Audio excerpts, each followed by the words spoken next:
ನನ್ನ ಸಮಸ್ತ ಕನ್ನಡ ಜನತೆಗೆ ಸ್ವಾಗತ ಸುಸ್ವಾಗತ ಈ ನನ್ನ ಬ್ಲಾಗ್ಗೆ. ಇವತ್ತು ನೀವು ಅನ್ಕೋಬಹುದು ಇವತ್ತೇನು ಸ್ವಲ್ಪ ಚೇಂಜ್ ಆಗಿದೆ ಅಲ್ಲ, ಇವತ್ತು ವಿಡಿಯೋ ಹಾಗೆ ಕಂಟೆಂಟ್ ಅಂದ್ರೆ ಡೈಲಿ ಒಂದೇ ತರ ಕೊಡ್ತಿದ್ರೆ ನಿಮಗೂ ಸ್ವಲ್ಪ ಬೋರಿಂಗ್ ಆಗುತ್ತೆ, ನೋಡೋದಿಲ್ಲ. ಅದಕ್ಕೇನೆ ಇವತ್ತು ಕಮ್ಯುನಿಕೇಶನ್ ಮಾಡೋಣ ನಿಮ್ ಜೊತೆ ಅಂತ ಹೇಳಿ ಈ ತರ ಬ್ಲಾಗ್ ಮಾಡ್ತಾ ಇದೀನಿ.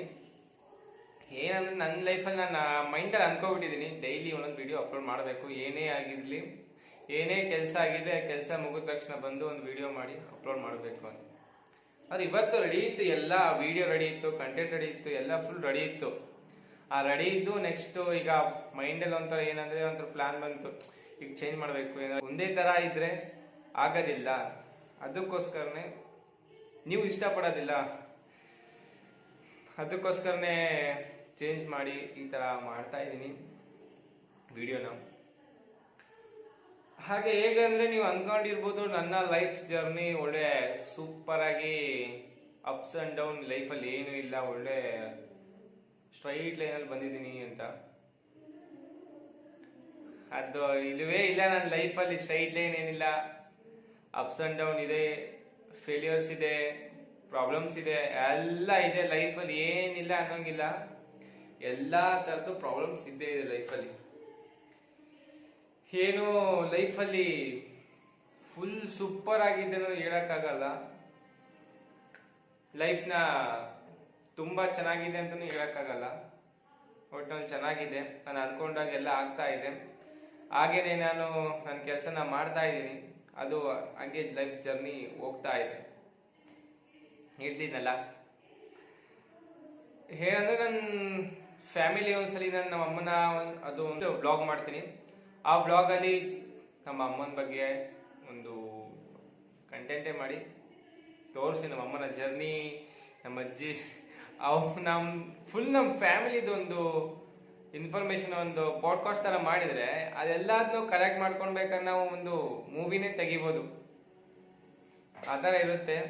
ಆ ತರ ನಾವು ಮಾಡ್ಬೇಕಂದ್ರೆ ನನ್ನದೇ ಆದಂತ ಒಂದು ಇತಿಹಾಸ ನಾನು ರಚಿಸ್ಬೇಕು, ಸೃಷ್ಟಿ ಮಾಡ್ಬೇಕು. ಅದ್ ನನ್ನಲ್ಲಿ ಹುಚ್ಚು ನಂಬಿಕೆ ಇದೆ, ನಾನು ಮಾಡೇ ಮಾಡ್ತೀನಿ. ಏನೇ ಕಷ್ಟ ಬಂದ್ರು ಅದು ಎದುರಿಸ್ತೀನಿ ಅನ್ನೋ ಕಾನ್ಫಿಡೆನ್ಸ್ ನನ್ನಲ್ಲಿದೆ. ಅದು ಎದುರಿಸಕ್ ಆಗ್ಲಿಲ್ಲ ಅಂದ್ರೂ ಅದರಿಂದ ಕಲಿತು ಪ್ರಯತ್ನ ಪಡ್ತಾನೆ ಇರ್ತೀನಿ. ಪಟ್ಟು ಅದರಿಂದ ನನ್ನ ದಾರಿನ ನಾನು ಹುಡುಕೋತೀನಿ. ಹೇಳ್ತಿದ್ನಲ್ಲ, ಲೈಫ್ ಎಲ್ಲರಿಗೂ ಯಾವತ್ತೂ ಒಂದೇ ತರ ಇರೋದಿಲ್ಲ. ಏನಕ್ಕೆ ಅಂದ್ರೆ ನಿಮ್ ಲೈಫ್ ನಿಮಗೆ, ಆದ್ರೆ ಎಲ್ಲರ ಲೈಫಲ್ಲೂ ಪ್ರಾಬ್ಲಮ್ಸ್ ಇದ್ದೇ ಇರುತ್ತೆ. ಯಾರ ಲೈಫನ್ನು ಪ್ರಾಬ್ಲಮ್ಸ್ ಇಲ್ಲ, ಎಲ್ಲ ಆರಾಮಾಗಿ ಸೂಪರ್ ಆಗಿದ್ದಾರೆ. ನಿಮ್ ಪ್ರಾಬ್ಲಮ್ಸ್ ನಿಮಗಿರುತ್ತೆ, ನಿಮ್ ಕಷ್ಟಗಳು ನಿಮಗಿರುತ್ತೆ. ಆ ಪ್ರಾಬ್ಲಮ್ಸ್ ನೀವು ಮೀರಿ ಒಂದು ರೇಂಜಿಗೆ, ಒಂದು ಲೆವೆಲ್ಗೆ ಹೋಗಿರ್ತೀರ, ಅದು ನಿಮಗೆ ಗೊತ್ತಿರುತ್ತೆ.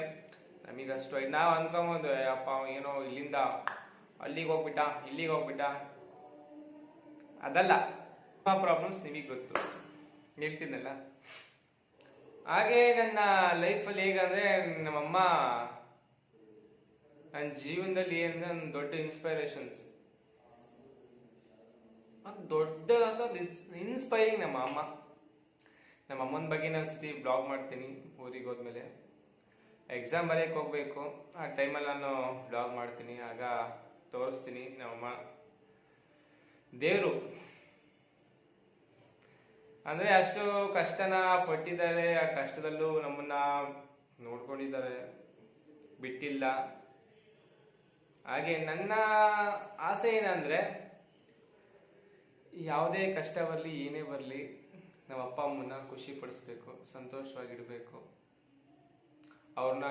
ಅವ್ರ ಹೆಸರುಗಳನ್ನ ಉಳಿಸ್ಬೇಕು ಕೊನೆ ತನಕ. ಇಂಥ ಹುಡುಗ ಹಿಂಗೆ ಹಾಳಾದ ಅನ್ನೋ ಮಾತು ಬರಬಾರ್ದು ನಮ್ಮ ಅಮ್ಮನ ಕಿವಿಗೆ, ಬೇರೆ ಬಾಯಿಂದ. ಆ ಥರ ನಾನು ಬದುಕಬೇಕು ಅನ್ನೋದು ಹುಚ್ಚು ಆಸೆ, ಬದುಕ್ತೀನಿ. ಆ ಥರ ಕೆಟ್ಟದು ಏನು ಮಾಡೋದಿಕ್ಕೆ ಹೋಗಲ್ಲ, ಒಳ್ಳೆ ದಾರಿಲೇ ನಡೀತೀನಿ. ಅವರಿಗೋಸ್ಕರ ನಾನು ಬದುಕೋದೇ ಜೀವನದಲ್ಲಿ, ಅವರಿಗೋಸ್ಕರ. ನನ್ನ ಯಾವುದೇ ಕನಸಿದ್ರು ಏನೇ ಇದ್ರು ನಾನು ಅವರಿಗೋಸ್ಕರನೇ ಎಲ್ಲ ಮಾಡ್ತಿರೋದು. ಅವರಿಗೋಸ್ಕರನೇ, ಅವ್ರಿಗೆ ಖುಷಿ ಅವ್ರು ಖುಷಿ ಇದ್ರೆ ನಾವು ಖುಷಿ ಇದ್ದಂಗೆ ಲೈಫಲ್ಲಿ. ಅವ್ರ ಆಶೀರ್ವಾದ ಹೇಗಿರ್ಬೇಕಂದ್ರೆ ನಮ್ ಲೈಫಲ್ಲಿ ನಾವ್ ಯಾವ್ದೇ ಕೆಲಸ ಮಾಡಕ್ ಹೋದ್ರು ಅದು ಆಗ್ತಾ ಇರ್ಬೇಕು. ಅದು ಆಗ್ತಾ ಇದೆ ನನ್ನ ಲೈಫಲ್ಲಿ. ಅದು ಫೇಲ್ಯೂರ್ಸ್ ಗಳಾದ್ರೂ ನನ್ನ ಲೈಫಲ್ಲಿ ಜಾಸ್ತಿ ಫೇಲ್ಯೂರ್ಸ್ ಆಗಿದೆ. ಆ ಫೇಲ್ಯೂರ್ಸ್ ಇಂದ ನಾನು ಕೂತಿಲ್ಲ, ಸುಮ್ನೆ ಹೆಜ್ಜೆ ಇಡ್ತಾನೆ ಇದೀನಿ, ಮುಂದೆ ಹೋಗ್ತಾನೆ ಇದೀನಿ. ಒಂದಾಗ್ದಲೇ ಇದ್ರೂ ಇನ್ನೊಂದಾಗ್ತಾ ಇದೆ. ಅದನ್ನ ಅನ್ಕೊಂಡಿದ್ದಾಗ್ತಾ ಇದೆ. ನಾನು 1 ವರ್ಷ ಡಿಗ್ರಿ ಮುಗಿದ್ಮೇಲೆ ಏನೇನು ಅನ್ಕೊಂಡಿದ್ದೆ ಆರಾಮಾಗಿ ಅದ್ರ ಪಾಡಿಗೆ ಆಗ್ತಾ ಇದೆ. ಸ್ವಲ್ಪ ಅದ್ರಲ್ಲಿ ವೇರಿಯೇಷನ್ ಇದ್ರೂ ಪರವಾಗಿಲ್ಲ, ನಡೀತಾ ಇದೆ ಲೈಫು, ಚೆನ್ನಾಗಿದೆ, ಖುಷಿ ಇದೆ ಲೈಫಲ್ಲಿ. ಹೇಳ್ತೀನಿಲ್ಲ, ಲೈಫ್ ಖುಷಿಯಾಗಿದೆ. ಪ್ರಾಬ್ಲಮ್ಸ್ ಇದೆ, ಆ ಪ್ರಾಬ್ಲಮ್ಸ್ ಅಲ್ಲೂ ಖುಷಿಯಾಗಿರೋದೇ ಒಂಥರ ಜೀವನ. ನನ್ನ ಪ್ರಕಾರ ಜೀವನ ಅಂದ್ರೆ ಬೇರೆಯವರಿಗೆ ತೊಂದರೆ ಕೊಡಬಾರ್ದು, ನಮ್ಮ ಕೈಲಿ ಆದಷ್ಟು ಸ್ವಲ್ಪ ಸಹಾಯ ಮಾಡಬೇಕು. ನಾವು ನಮಗೋಸ್ಕರ ಬದುಕಿ ನಮ್ಮಿಂದ ಇನ್ನೊಬ್ರಿಗೆ ತೊಂದರೆ ಕೊಟ್ಟು ಜೀವನ ಮಾಡೋದು ಜೀವನ ಅಲ್ಲ. ನಾವು ತಿನ್ಬೇಕು, ಉಣ್ಬೇಕು, ಖುಷಿಯಿಂದ ನಮ್ಮ ಕೈಲಿ ಇದ್ದಿದ್ನ ಬೇರೆಯವರಿಗೆ ಕೊಟ್ಟು ಅದರಿಂದ ಖುಷಿ ಪಡೋದು ನಾವು ನೋಡ್ಬೇಕು. ನನ್ನ ಪ್ರಕಾರ ಅದು ನನ್ನ ಜೀವನ. ನನಗೆ ಇದ್ದ ಒಂದೇ ಆಸೆ ಲೈಫಲ್ಲಿ ಏನಂದ್ರೆ, ಇನ್ನೊಂದೇನು ಆಸೆ ಅಂದ್ರೆ ಟ್ರಾವೆಲ್ ಮಾಡ್ಬೇಕು, ಎಲ್ಲಾ ಕಡೆ ಸುತ್ತಾಡ್ಬೇಕು, ಟ್ರಾವೆಲ್ ಮಾಡ್ಬೇಕು. ಅದನ್ನು ಮಾಡೇ ಮಾಡ್ತೀನಿ, ಖಂಡಿತವಾಗ್ಲೂ ಅದನ್ನು ಮಾಡ್ತೀನಿ. ಈಗ ನಾನು ಅನ್ಕೊಂಡಿದ್ದೆ ಡಿಗ್ರಿ ಮುಗಿಸಿದ್ಮೇಲೆ ಓಕೆ, ಒಂದು ಜಾಬ್ ಆಗ್ಲಿ, ಒಂದು ಕೋರ್ಸ್ ಆಗ್ಲಿ ಮಾಡ್ಬೇಕು ಅಂತಿದೆ. ಎಲ್ಲಾನು ಮುಗಿಸ್ತಾ ಇದ್ದೀನಿ, ಬರ್ತಾ ಇದ್ದೀನಿ. ಹಾಗೆ ಕಂಟೆಂಟ್ ಕ್ರಿಯೇಷನ್ ಸ್ಟಾರ್ಟ್ ಮಾಡ್ಬೇಕು ಅಂತಿದ್ದೆ, ಸ್ಟಾರ್ಟ್ ಮಾಡಿದೀನಿ, ಮಾಡ್ತಾ ಇದ್ದೀನಿ. ಇದು ನನ್ನೊಂಥರ ನಿಮ್ ಲೈಫಲ್ಲಿ ಗೈಸ್ ಏನಂದ್ರೆ, ನಿಮ್ ಲೈಫಲ್ಲಿ ಏನೇ ವಿಷಯ ಆಗ್ಲಿ, ಯಾವ್ದೇ ಒಂದು ಕೆಲಸ ಆಗ್ಲಿ, ಒಂದು ಕನ್ಸಿಸ್ಟೆನ್ಸಿ ತರ ಇರಬೇಕು. ಯಾವ್ದೇ ಒಂದು ಬಿಸ್ನೆಸ್ ಆಗ್ಲಿ, ಎಲ್ಲ ಒಂದೇ ಸಲ ಕ್ಲಿಕ್ ಆಗಲ್ಲ. ನೀವು ಪ್ರಯತ್ನ ಪಡ್ತಾನೆ ಇರಬೇಕು. ಒಂದಿನ ಆಗುತ್ತೆ. ಆ ಒಂದಿನಕ್ಕೋಸ್ಕರ ಎಷ್ಟು ದಿನ ಕಷ್ಟಪಡ್ಬೇಕಂದ್ರೆ, ಆ ಒಂದಿನ ಎಲ್ಲಿದೆಯಲ್ಲ ಅಲ್ಲಿ ತನಕ ನೀವು ಹುಡುಕೊಂಡು ಕಷ್ಟಪಟ್ಟು ಹೋಗ್ಬೇಕು. ನೀವು ಅನ್ಕೋಬಹುದು ಏನಂದ್ರೆ, ಈಗ ಲೈಫಲ್ಲಿ ದೊಡ್ಡ ದೊಡ್ಡ ಸಕ್ಸಸ್ಫುಲ್ ಮ್ಯಾನ್ಸ್ ಅಂದ್ರೆ ಅಮೆರಿಕದಲ್ಲಿರೋ ದೊಡ್ಡ ದೊಡ್ಡ ಶ್ರೀಮಂತರುಗಳು, ನಮ್ಮ ದೇಶದಲ್ಲಿರೋ ಸೆಲೆಬ್ರಿಟಿಗಳು, ಹಾಗೆ ಬಿಸ್ನೆಸ್ ಮ್ಯಾನ್ಗಳು, ಬರೀ ಅವ್ರ ಸ್ಟೋರಿ, ಸಕ್ಸಸ್ಫುಲ್ ಸ್ಟೋರಿನೇ ಕೇಳ್ಕೊಂಡು ನಾವು ಬಿಲಿಯನ್ಸ್ ಆಗ್ಬೇಕು ಅಂತೀರ. ಆದ್ರೆ ಅವ್ರು ಕಷ್ಟಪಟ್ಟಿರೋದು ಯಾಕೆ? ಯಾರನ್ನು ನಮ್ಮ ಲೈಫ್ ಕಷ್ಟನೇ ಪಡೋದಿಲ್ಲ, ಕಷ್ಟನೇ ಬೇಡ ಅಂತೀರ.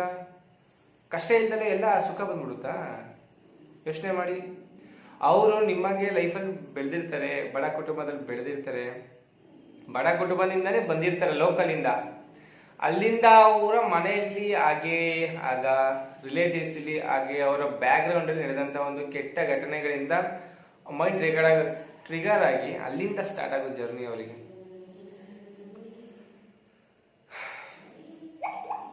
ಆ ಟ್ರಿಗರ್ ಯಾವ ತರ ಆಗುತ್ತೆ ಅಂದ್ರೆ, ಅವ್ರ ಮೈಂಡ್ ಅಲ್ಲಿ ಮಾಡ್ಲೇಬೇಕು, ಯಾವುದೇ ಕೆಲಸ ಆಗ್ಲಿ ಏನೇ ಆಗ್ಲಿ ಅಷ್ಟು ಹುಚ್ಚು ನಂಬಿಕೆ, ಹುಚ್ಚುತನ ಮನಸ್ಸಲ್ಲಿ ಪಾಸಿಟಿವ್ ನುಗ್ತಾ ಇರುತ್ತೆ. ಏನೇ ಆದ್ರೂ ಮಾಡ್ತೀನಿ, ಯಾವುದೇ ಅವಮಾನ ಆಗ್ಲಿ ಏನೇ ಆಗ್ಲಿ ಎಲ್ಲಾದ್ನೂ ಎದುರಿಸ ನಿಂತು ನನ್ನ ಕೆಲಸ ಏನೋ ನಾನು ಮಾಡ್ಬೇಕು, ಮಾಡ್ತೀನಿ. ಆತರ ಇರುತ್ತೆ ಲೈಫ್. ನಾನು ಹೇಳೋದ್ ಕೊನೆಗೊಂದೆ, ಲೈಫಲ್ಲಿ ಹ್ಯಾಪಿ ಆಗಿರಿ, ಎಂಜಾಯ್ ಮಾಡಿ ಲೈಫ್ನ. ನಿಮ್ಗೆ ಇಷ್ಟ ಬಂದಿದ್ದನ್ನ ಸ್ಟಾರ್ಟ್ ಮಾಡಿ, ಅದ್ರಲ್ಲಿ ನೀವು ಸಕ್ಸಸ್ ಆಗ್ತೀರಾ. ಹಾಗೆ ಹೇಳ್ತಾ ಈ ವಿಡಿಯೋನ ಎಂಡ್ ಮಾಡ್ತಾ ಇದ್ದೀನಿ. ಬಾಯ್, ಟಾಟಾ ಗೈಸ್.